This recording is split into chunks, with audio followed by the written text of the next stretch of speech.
Welcome to Seat Time, where we drink beer and talk about all the happenings with motorcycles. What's going on, everybody? Welcome to Seat Time. Those who know that I'm Brian Pierce, but you also know who them there know that this is Jason Schmidt. We like to call Bloody. He's back on the couch just for tonight, though. He wanted to come by and talk some Supercross with us because shit was about to get crazy, and we needed somebody awesome to fill in the shoes for us. And of course, we always like to call back the bestest of the best. It's like Kickboxer. Oh, yeah. But for talking about moto. Yeah, can't get around it. The one person we do have to like to thank for our beer this here episode, Vita Brevis Clothing. You can find this at vitabrevisclothing.com. Life is short. Get some damn t-shirts. Boom. Okay, so we had quite a few stuff going on this weekend. What happened with you, though, kind sir? Our viewers are dying to know.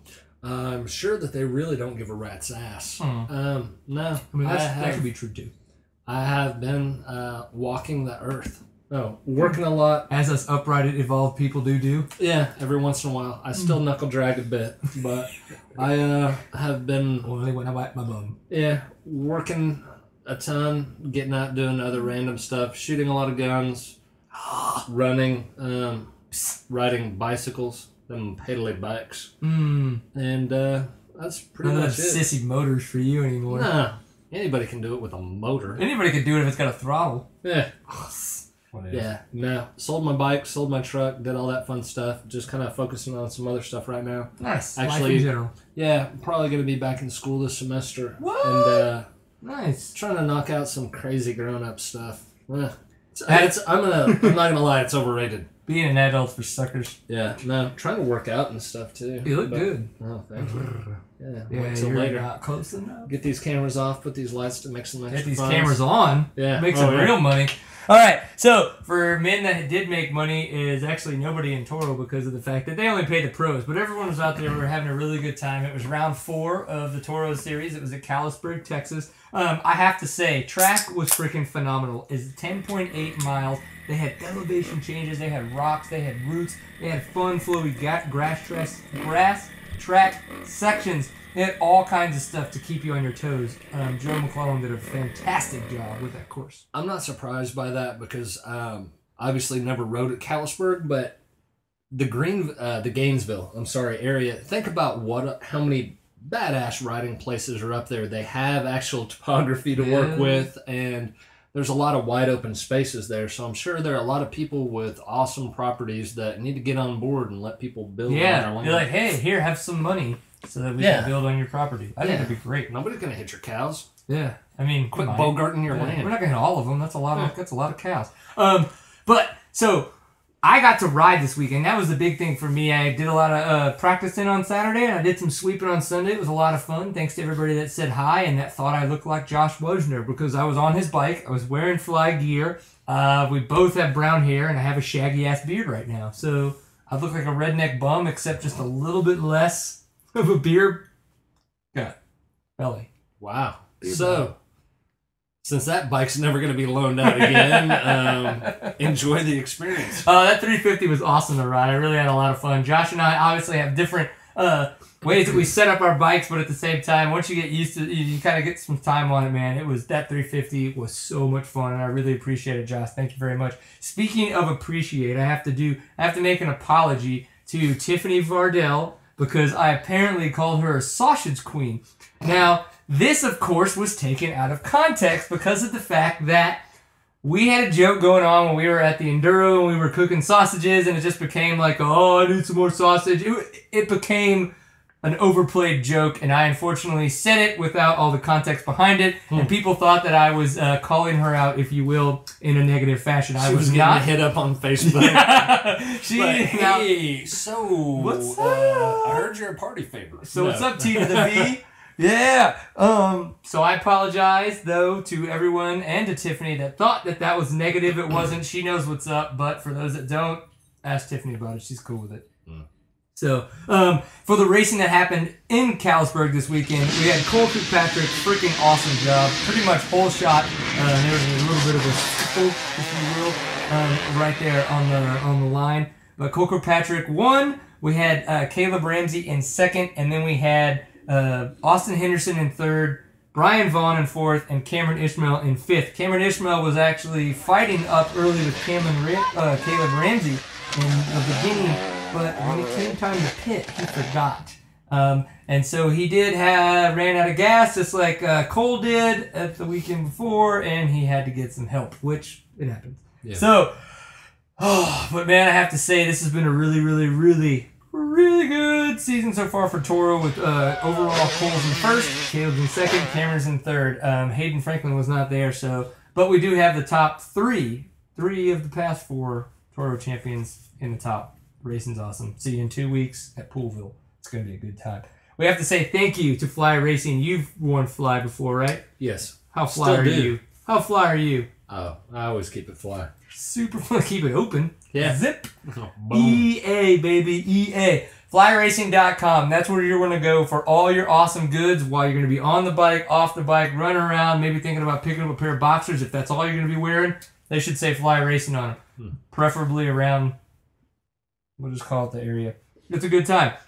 One of the pieces of clothing that I wanted to point out this time, though, is the Kinetic hoodie. I've been getting a lot of talk about this at the races. I've been wearing it a lot. It is super freaking awesome looking. It's got a really, really adjustable hoodie, so in case it's windy, you need to get that down a little bit. It's got little fun thumb holes, so I mean, if you're into that sort of thing, that's cool. A hidden zipper pocket in the arm, whatever, 13, maybe you're 50. You got to hide some stuff every now and again. Who knows what it is? And it makes you look steezy. Yeah. Which is sexy with style. I don't know, what is it? You're looking at the wrong person. Style with ease? Easy style? I don't know, I came up with that. Why not? We'll call it steezy. I didn't come up with that. I Googled it. But it's regardless. So, wow. Racing. Motorcycles. Some people raced real hard on motorcycles. It was... I have to admit, I was somewhat giddy. Were you excited? Yeah, looking forward for Supercross to start back up again. That routine of me sitting there going through my OCD 5 checks to make sure the DVR was set to record and all that fun stuff. Yeah, it was great. The coverage was good. I love the fact that, obviously with the season opener, they're going to run a live night on Speed, which was great. But, granted... a little late in the evening, unfortunately, for us old men. Yeah, I mean... Yeah. After I left my early bird special at 4, I had a lot of time to kill. No, the first hour and a half recapping last season, I'm yay for being thorough, but at a certain point, that whole 8 to 9 special segment could have totally been racing at 8, and it would have been 6 p.m. in California for them to start racing. But who gives a rat's butthole? It would have been way better. Yeah, I mean, hell, you got people all the way on the East Coast and around the world watching this. Yeah, think about them, not just the damn Californians. Yeah. Yeah. Yeah. Maybe they have the money, but it's whatever. Yeah. That or maybe that's where they're racing too. Vehicles. Yeah. I don't care. Worthless. I was very much excited as well. 2012 season 1 opener, Anaheim won. Yeah. Like, whoa. Start off with the track. What'd you think? Man, I think it was a little bit. Number one, they had hips. I mean, but they had awesome hips in the little animated track map, and then it came down to live hips, and they were like pansy ass hips. Well, the other part of it too is blow up the skirt. Blow. Yeah, it seems like they overthought themselves. They made it down to such a one-line track at points. Oh, you mean like for the whole? Yeah. Okay. The overall to it, not just the hips or anything like that, but there are whole sections where it was everyone fall in line. Yeah. Everyone fall in line, and it just seemed like it's not like you need a wide open goat pasture out there with a couple jumps thrown in it, but track really didn't do it for me. Yeah, no, I definitely want to say that the track didn't do it for me either. Once the animated track map made it look really, really cool, I just feel that it didn't come to fruition from the animated track map to real life. But sometimes their measurements might be off when they make it, whatever it is. But when it comes down to the goat trail side of things, and they did touch on that a little bit. If you want to make a pass, you make a pass. I really think that if you're going to come down and try to find a way to, if you're in third and you want to be in second, you're going to find a way to get aggressive and get courageous and get out of your typical line and make a pass. There were the spots on the track where it seemed like everyone was passing, and they were those set spots. Yeah, the turns where you had multiple lines going into the turns where I don't know, just like anytime you're behind someone, multiple laps and seeing where they set up. You're going to set up the best place, but it just seemed like that wallowed out section in the whoops. Yeah, it seemed like they went wide in that left-hand turn, and then they were just like 2 feet from the barrels. I mean, from the tough blocks, and it was just. Yeah, I don't know. Track was fun, but it was what it was. I think for me, it was just kind of like, what is going to happen? You know, they've done a really good job. Obviously, the sport's getting more money, so there's more coverage, you know, more sponsors, things like that. But it's just, how are all the riders really going to perform after all the pumpage and the ampage that has been going on? And I think it turned out, I mean, as far as, if we're talking about the big boys in 450s, then it was great. And I really loved the outcome of the 250 classes as well. Oh, no, I loved the outcome of everything. I really think, you know, obviously I personally at this point would have liked Dungey to be in front of Reed just because of the KTM part of it. But, you know, I know why you would not want that. I'm not shocked by the statement. But, well, let's go ahead and actually run through the racing and everything. 250s, it was not the Pro Circuit Kawasaki show. That was very entertaining. That was very entertaining and honestly shocking for me. Your big boys were still there and everything, but had some really good showings by other colors of motorcycles. Yeah, no, I was excited to see that as well. It was always a good time, especially like when Jordan got all deep like that. Yeah, you get in there, you dirty boy. I don't know. Grab it like a rabbit. No, and then, of course, we got Eli Tomac, who bike blows up or whatever. Yeah. Doesn't start, if you will. That and he has to go to the LCQ. Died from death. He has to go to the LCQ. In the Honda pit. When they pulled that gas tank off, its little motor eyes had X's across them. Death. But so he had to go to the LCQ. He shot out of that whole shot like a bat out of hell. They should have flagged the race, pulled him off to the side, and figured out what sticker he put over the sticker that says 450. Because that bike was moving. He left them like they were tied to trees. I mean, he was gone. Like that was a really big tree. Unholy jump. It was awesome. So of course with that, and they won the LCQ. He did a really good job of working his way through almost the entire pack in the main to get third, I believe. Yeah. And Cole Seeley getting the win. It was a really good showing for the 250s. The West Coast, it just didn't seem like it seems like a lot of the names are in the East Coast this year. The bigger 250 names. I know that's... Yeah, that threw me a bit because I had those moments where I'm like, hey, wait a minute. And it had been just long enough since the last season. I mean, and then, of course, like Roxanne got hurt, and there's another 250 rider that got hurt. So they're going to be, you know, East Coast riders. But so the East Coast is obviously going to be good, starting in Texas, here in Dallas. Boom, it's going to be awesome. The 450s, though, I thought was... Man, I loved it. Yeah. I mean, it was really, really good racing. Yeah. And on a subpar track. Yeah, exactly. No big surprise, Villapoto, when it all came down to it, Villapoto was awesome. That guy has been almost perfect since he got on that 2012 frame. Yeah. Or now bike, but still, like... It's as if that now Villapoto has become the rider that people used to talk about Stewart as, the one who is going to be the one person to challenge Stewart. That's the way I'm going to look at this season. Who's going to be the person that's going to drag a dolly behind them to carry the balls it's going to take to ride like that and catch him? Yeah, he was just so consistent and strong the whole way. The other things, I mean, obviously, you can call me an apologist, a fanboy, whatever. I was psyched to see how Chad Reed did. Number one, with his moto win.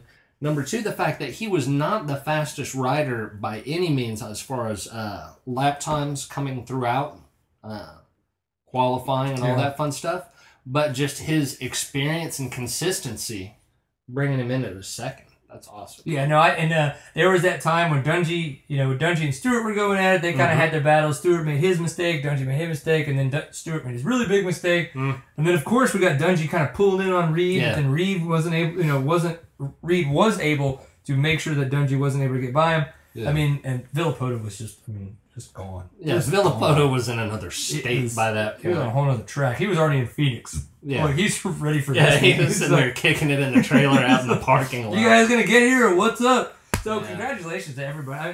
That top three, and then man, I hate to say it, but Go on. Stewart lived up to the stereotypes of him being his own worst enemy. Hit it and again. quit it. Yeah. Yeah, I mean, that's... I know, dude. I don't. I think he has overpressured himself, or the media has just done a really good job of over upping him, like just putting too much clout behind him now because maybe he just doesn't have it anymore. At no time jumped out. I did not see Ed Wallace from 60 Minutes jump out and grab his bars and send him into a tough block. That was James Stewart's ass that hit that tough block. What I mean is that maybe the media has done such a good job of Dan Rather was nowhere to be seen. Of Moto Media. The Moto Media may have done too good of a job giving him clout, and he just can't hold up to it. He just maybe he can't take the pressure. He's an unbelievable rider. They're fast. I go back to and it's just because it's the bane of my existence. Every time I see it pop up on the guide, it's like someone jumps out and tap dances on my scrotum. But we're talking about the Stewart Show? Yes. Shut up! Yeah, the Bubba Show. Is it me, or does a lot of this coincide with that? Me thinks so. Yeah, and the Yamaha. Yeah.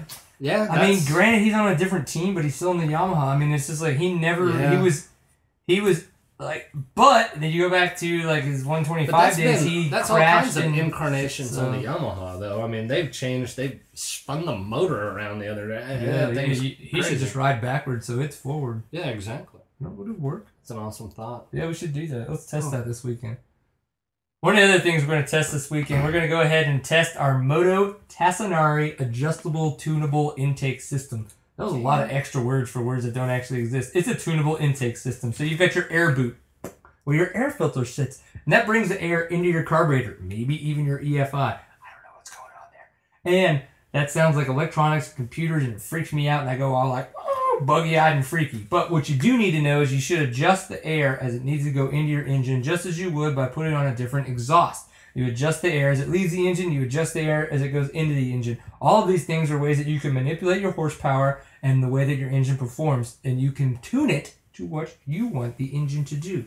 So you go to mototassinari.com, check out one of their adjustable intake, their tunable intake boot systems, air boot systems, and have a little bit more fun on your motorcycle and kick a lot more ass. I don't know. Can't go wrong. Yeah. So what's coming up? Stuff going on the West Coast is Works, right? Round one. What? Round one in Glen Helen at Glen Helen Motocross, which is in Devora, California. So yeah, what did I say last? Devore? What did I say last week? No, I had no. I'm not gonna lie, I have no idea how to pronounce that word. Oh, it's in I have no earthly idea. A bunch idea. of hippies came up with this name. I don't know. No, see who's been doing their off-season homework, who's trained up and ready to go. Yeah, most likely Mike Brown, who's awesome, Brownie. The ageless Mike Brown. Who's that? And we know Kurt Caselli's not going to be there because he is unfortunately not doing those series anymore. Or Works anyway. But there are quite a few more people under the Kawasaki tent, and then of course we're going to have Josh Strang on his new KTM ride there. So it's going to be interesting to see kind of how with the team dynamics changing up. The hopefully fire retardant new semi that the Works people have, and we'll see how it goes and how it works out. This coming weekend for Texas boys, we're going to be in Nacogdoches, Texas. It's going to be at the Cycleland Enduro. That event is going on. We have had a lot of rain here in the Dallas-Fort Worth area and a lot through Texas. But that place, that's going to be good though, because the Cycleland soaks it up really well. Sand. I remember how many years back was it when we raced out there? Well, not this past year, but yeah. No, this past year is when I blew the motor up the first time last year in the YZF. Maybe 2-3 years back. Oh, it's burned into my brain. Yeah, it was 3 years back. 2 years back. Yeah, the unholy rain where I figured they were going to call it because we were just pushed it back terrified. Pushed it back an hour. First few portions were, really wet. After that, the second half after the restart, that trail was perfect. I was so happy too that so many people dropped out being wusses because that trail was awesome.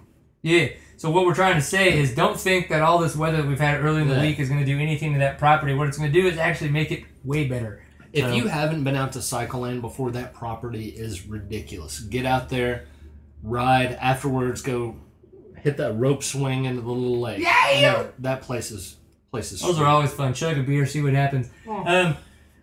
So if you're gonna do it enduro, come to that. It's a enduro. It's a national format, so there's no timekeeping involved. It's gonna be a really good time. That's Sunday. They start at 8 a.m. TSAC banquet is Saturday night. If you happen to be in the Dallas-Fort Worth area though and don't want to go too far, the Bonita 100 is actually happening in Bonita, Texas. That is going to be registration. The gates open at 3 p.m. on Saturday, and the race starts Sunday, I believe, at 9 a.m. Don't hold me to that, though. They do have a website. I don't know what it is, but we can find it because that's what we do. We Google stuff on the internet. That's how I make a living. But that is going to be going on. Obviously, that always goes to a good cause. This year to Will Patterson, as he is still trying to heal up from his wreck. We have as well had a friend who has been injured, from a riding injury. Actually, at Bonita. Yeah, actually at Bonita. But he, so it rings true to us, in these fundraising kind of rides where we can really help out a lot of the riders who are, less fortunate than us, not just in the fact that they have had a wreck, but that because of that wreck, they may not be able to work, they may not be able to raise funds for their family, and they need a little bit of help. So the Riders Down Foundation helps hold events like this to support those riders who have been hurt, doing what they love. So it's definitely an event to check out and definitely a good place to put your money, I would think. So Yeah, absolutely. And don't think about it. Think about it as someone that got hurt doing something that, if you're watching this, it's something that you obviously love. And if that's not enough of it for you, or you're our family, I don't know. Yeah, exactly. Hi, Mom. No, that or just think about the fact that these people, also the impact that it has across the board with their families, wives, kids, things like that. $10 goes a long way after 100 people. Yeah, absolutely. So please definitely give their site a look. If you're not able to make it out to the event, you can make a donation, and it's truly appreciated by anyone in that position. Absolutely. So episode 45, this has been Seat Time. It's been a little bit short, but that's okay. We still had fun. We talked about all the crap that we like to talk about, racing that happens between people that are better than us. Yeah. So that's kind of what happens. We did actually earlier this evening talk to Josh Demuth. We had a little phone interview with him. That'll be up on the site later this week as well. Hopefully he'll be on the couch with us coming up soon once he gets back into town from work. I think that's going to be a lot of fun. So seattime.co is the URL where you can always find all the shenanigans that go on, as well on Facebook, facebook.com/seattime. And then if you're on Twitter and you want to tweet your Twitter handle off to seattime, it is at seattime_co is our specific Twitter handle. And then as well, if you want to go ahead and make fun of Bloody, it is BloodyJ on Twitter. What is it? Twitter.com/BloodyJ, at BloodyJ. Bloody_J. I totally had that wrong. It's Bloody Something _ like that. J. Whatever. It happens to the best of us. So thank you very much. As we would always like to say at the times when the show comes to an end, you grab your beer and you always say, enjoy a pipe full of awesome. Thanks, guys.